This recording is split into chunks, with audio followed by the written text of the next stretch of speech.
where I'm going. I don't have a clue where I'm going. Does anyone else know where we're going? Who put the letters in that order? Who put the letters in the order they're in? What's wrong, Lizzie? Who put the letters in that order?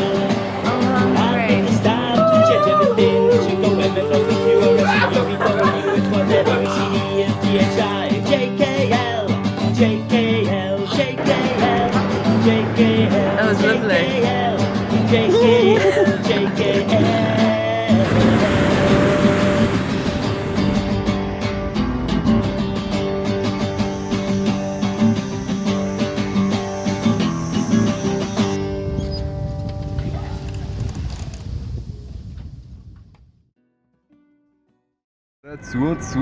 Where are we today? We are in the capital of Netherlands. It's called Amsterdam. After spending some time in the UK, when I got home, Edward and I decided to take a trip to Amsterdam. It was there where we heard about the Maritime Museum and we knew we couldn't stay away. We are going to the Maritime Museum. 6 beautiful ships. Are you excited? I'm very excited. You're going to be all cultural and stuff.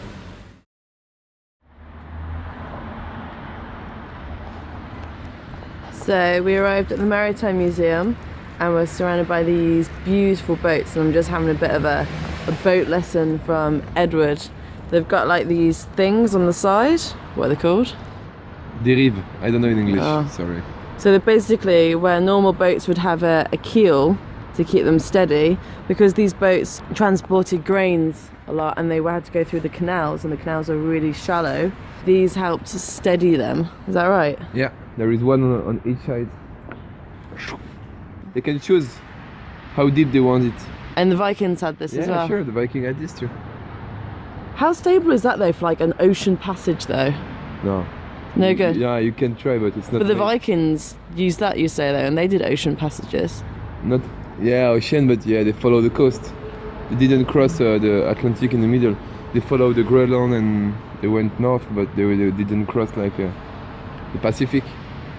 History lesson. As I walked along the docks and saw people living on the beautiful boats bobbing along in the water, something twisted inside of me. Edward and I were enjoying ourselves in France, but we still didn't have a direction and we still didn't know what to do with ourselves. So we decided to surrender to the moment, being surrounded by the beautiful boats, history and artifacts of the sailors gone by. Oh, the Southern Ocean is a lonely place where the songs are many and the shells are scarce. Down on the Southern Ocean, sailing down below Cape Horn. Over troubled waters and restless skies, you can see that mollymog rise and dive. Down on the Southern Ocean, sailing down below Cape Horn. Would you ride the wind and go, I'd see but ride that wind and go, mollymog. Down on the Southern Ocean, sailing down below Cape Horn. Now the mollymog glides on his great white wings, and oh, what a lonesome song he sings. Down on the Southern Ocean, sailing down below Cape Horn.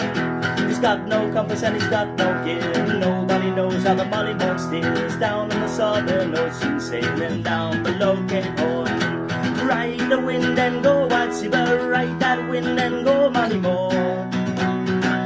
Down on the Southern Ocean, sailing down below Cape Horn.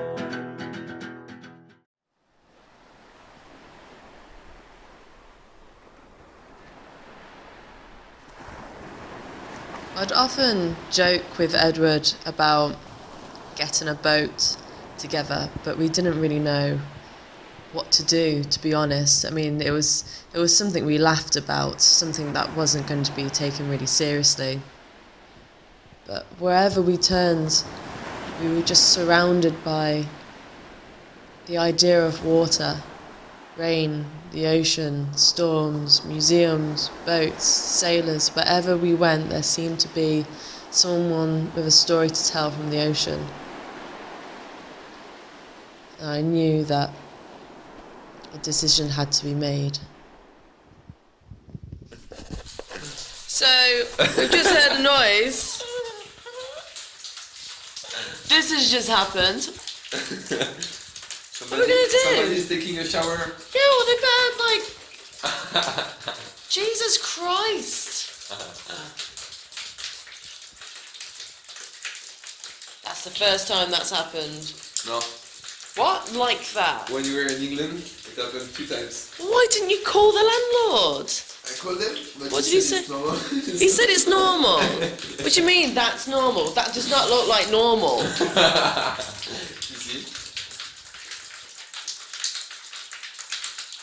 I refuse to accept that that's normal. He honestly said that's normal. Yeah. There is a leak upstairs and... You know that saying I explained to you yesterday about Sherlock? This is when I'm going to use it now. No shit, Sherlock. I wasn't sure about going out for drinks tonight, but it looks like I am going out for drinks. Oh, bloody hell. So the leak's coming down here as well. It's coming all down the chimney. It's all coming down the chimney, love. Yeah. You can cook pasta for free after. Free water. Silver lining, hey? Silver lining. Edward, you've been to see the neighbour. I went to see the neighbor and I knock at the door.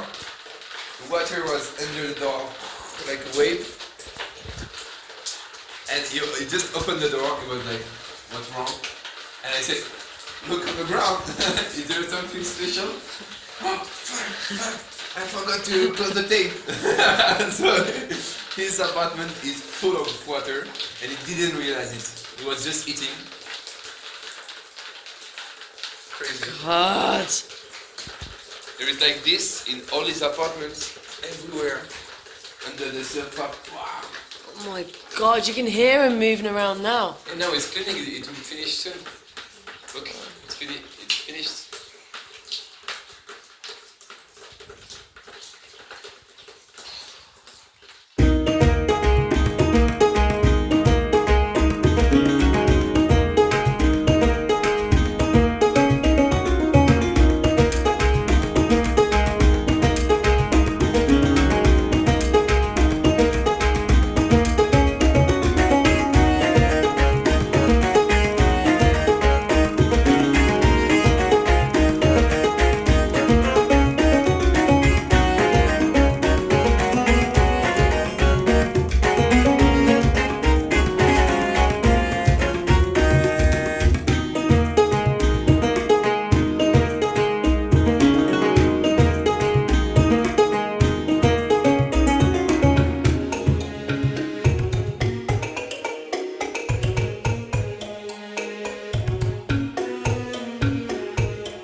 I know for a lot of people, 2017 has been full of lots of ups and downs, and for me, 2017 has probably been the year that's changed my life the most. SV Delos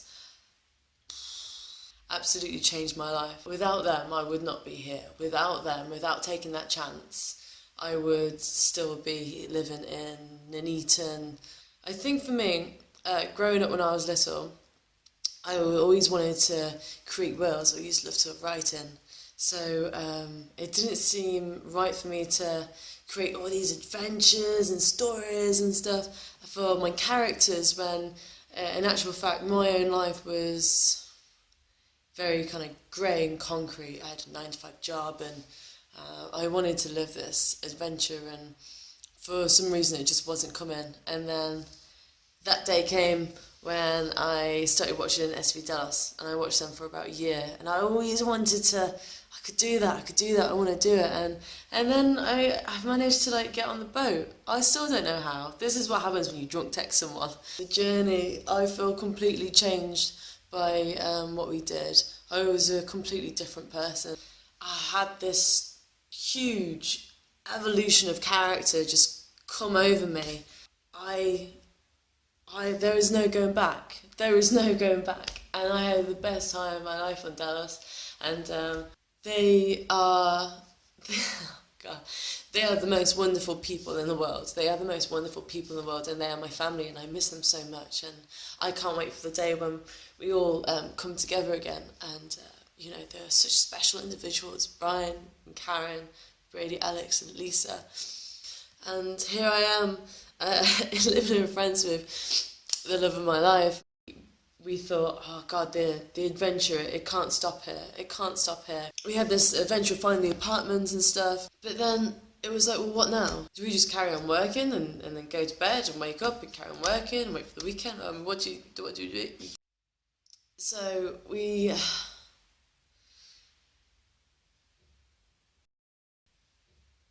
decided to get a boat. We're getting a boat, we're setting sail in June. That's what we're doing. And there's no going back. There's no reasoning. There's nothing. There's nothing that can persuade me otherwise. I'm not going to wait 2, 3, 4 years to do this. I need to get back out to the ocean. And I never knew how much the ocean would have her claws into me.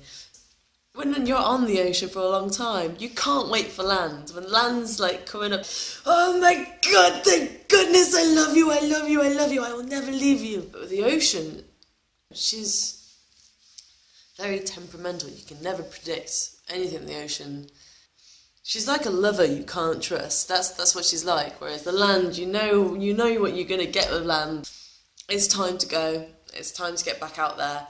It's time to beyond the horizon, because that is what Dallas has taught me. Dallas has taught me to pursue your dreams, and the scariest thing about pursuing your dreams is taking that first leap, because everyone's going to be like, what are you going to do? What? Oh my goodness me. Why don't you just like stay put for like a few years? No, I'm not going to stay put for a few years. I cannot risk something interrupting this plan. This is happening. We're buying a bloody boat.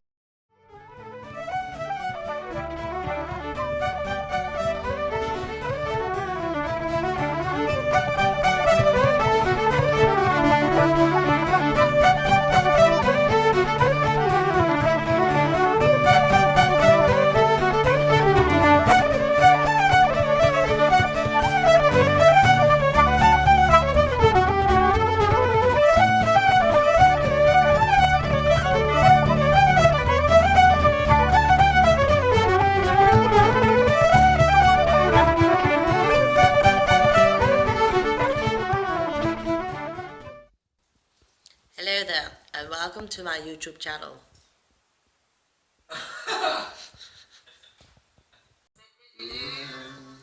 This is what happens when you're living with a Frenchman.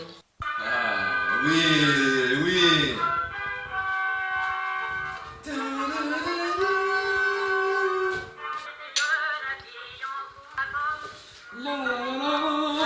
Yeah, this guy does not look happy.